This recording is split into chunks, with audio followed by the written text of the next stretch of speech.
हिकु आलम दीन खां शराबीअ पुछियो त जनाब जेकॾहिं आउं अंगूर खावां तव्हांखे को एतिराज़ त न थींदो? आलिम चयो त बिल्कुलु बि कोई बि एतिराज़ न थींदो।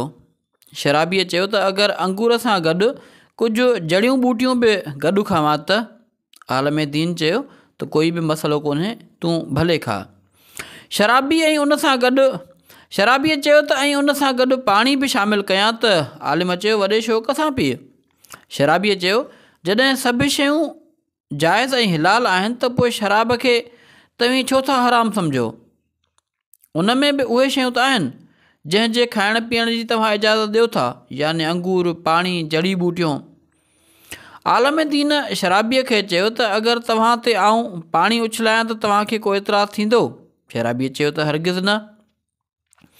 आलम दीन चयो त अगरि उन पाणीअ में मिटी मिलाए तो ते उछलायां त तूं मरी पवंदे? शराबी चयो त न जनाब, पाणीअ में जेकॾहिं मिटी मिलाए हटिजे त उन सां माण्हू मरंदे त कॾहिं नाहे ॾिठो। आलम दीन चयो त अगरि आउं मिटी ऐं पाणीअ खे ॻोहे उन खे बाहि ते पचाए उन मां सिर ठाहियां ऐं सिर तोखे हणां त पोइ तोखे एतिराज़ त न थींदो? शराबी चयो जनाब, उन सां त आउं मरी बि सघां थो। आलम दीन चयो त शराब जो बि उहो ई हाल आहे। अलाह असांखे जंहिं ॻाल्हि खां रोकियो उन में का न का उन जी मुसलिहत ज़रूरु हूंदी आहे। असीं वरी उन में पंहिंजे तरफ़ खां इज़ाफ़ो करे उन ॻाल्हि जो रुख मोड़ण जी कोशिशि था कयूं। ईअं न करणु खपे, पर असांखे अलाह ताला जे अहकामनि जी पैरवी करणु खपे।